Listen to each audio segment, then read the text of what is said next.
Alors maintenant qu'on a travaillé le fait d'exprimer les choses et de se respecter profondément, je vous propose de travailler sur les conflits.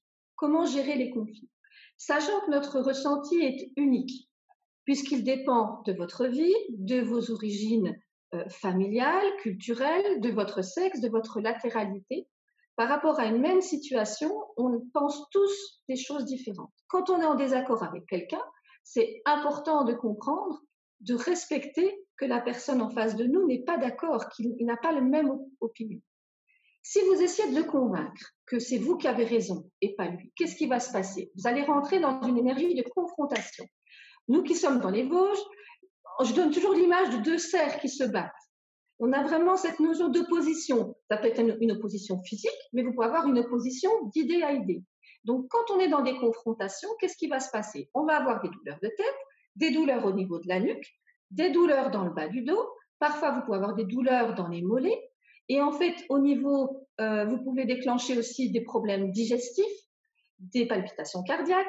Tout est une notion de, parce qu'on veut avoir, c'est comme si on voulait dominer l'autre, une histoire de territoire. Donc ça, c'est important parce que ça entraîne vraiment un épuisement au niveau de votre corps. Parce que de vouloir toujours essayer de convaincre l'autre ou de justifier que vous avez raison. Ce que je vous propose, c'est que dans ce genre de situation, déjà, vous respectez l'autre dans sa façon de penser et vous vous respectez profondément. Donc, vous pouvez très bien dire à quelqu'un, je comprends ce que vous me demandez ou j'entends votre façon de voir, mais je ne partage pas votre avis ou moi, j'aurais une autre approche. Mais dans la mesure où vous le respectez, si vous voulez, en fait, lui, il va ne pas se sentir menacé dans sa place. Et alors, on va rentrer dans un partage d'idées à idées. Et ça, c'est quelque chose d'assez simple à mettre en pratique et qui peut changer beaucoup votre quotidien. Ce qui est important de comprendre, c'est que, par exemple, quand on va dire non, c'est pas un non d'opposition à quelqu'un, c'est un non de respect de soi-même. Alors, le défi que je vous propose, ça c'est un exercice qui est vraiment intéressant, c'est d'oser dire non. Ça, c'est quelque chose qui est très difficile pour beaucoup, beaucoup de gens. Pourquoi c'est important d'oser dire non? Parce que sinon, vous allez être toujours en conflit avec vous-même. Si quelqu'un vous demande un service, vous aviez prévu quelque chose pour vous, vous n'osez pas dire non, vous dites oui. Qu'est-ce qui va se passer? Vous allez aller aider la personne. Mais votre corps, il n'a pas envie d'être là. Lui, il avait envie de faire autre chose. Donc, vous n'êtes pas présent à 100% avec la personne. Et quand vous allez faire ce que vous aviez prévu, c'est plus le moment. Donc, vous n'êtes pas bien non plus avec vous-même. Donc, en fait, avec qui êtes-vous en conflit? C'est pas avec l'autre, parce que l'autre, il ne savait pas que vous aviez prévu quelque chose. Donc, vous êtes en conflit avec vous-même. Et plus vous allez faire cet exercice, d'oser dire, écoutez votre corps. Si votre corps vous dit de dire non, osez dire non. Mais vraiment un non de respect. Ce qui fait que vous pourrez dire les choses sans élever la voix. On n'a pas besoin d'élever la voix pour se faire entendre. Cette présence aussi, le fait d'être présent avec vous va vous permettre de retrouver vraiment une énergie à l'intérieur de vous, parce que c'est très fatigant d'être en conflit constamment avec soi-même.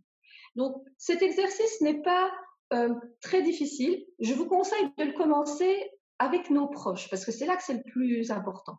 Notre famille, c'est le premier milieu dans lequel on se reconnaît. Si, par exemple, dans votre famille, vous n'arrivez pas à dire non, je sais pas, par rapport à papa qui représente l'autorité et que vous craignez l'autorité, ben dans votre vie, dès que vous allez être face à un homme autoritaire, lui dire non, ça va être impossible. Mais quand vous comprenez qu'il n'y a pas de danger et que vous allez lui dire en le respectant et en vous respectant, ben vous verrez que tout sera plus simple. Et ce que vous aurez travaillé dans votre famille, on ne vous le fera pas retravailler à l'extérieur. Parce que, par exemple, si on parle de l'autorité masculine, souvent avec les papas autoritaires, parce qu'on ne leur a pas appris, aux papas, on ne leur a pas toujours appris à dire je t'aime, je suis fière de toi. Donc, on craint l'autorité du père dans beaucoup de familles. Mais tant que vous ne l'avez pas travaillé, ben, la vie va vous présenter des collègues, des supérieurs, votre mari, par exemple, et ça sera difficile de dire non.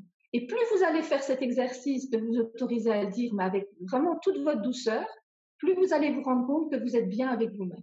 Donc, le but dans cet exercice, d'oser dire non, c'est que vous soyez réconcilié avec vous-même. Voilà, bonne chance!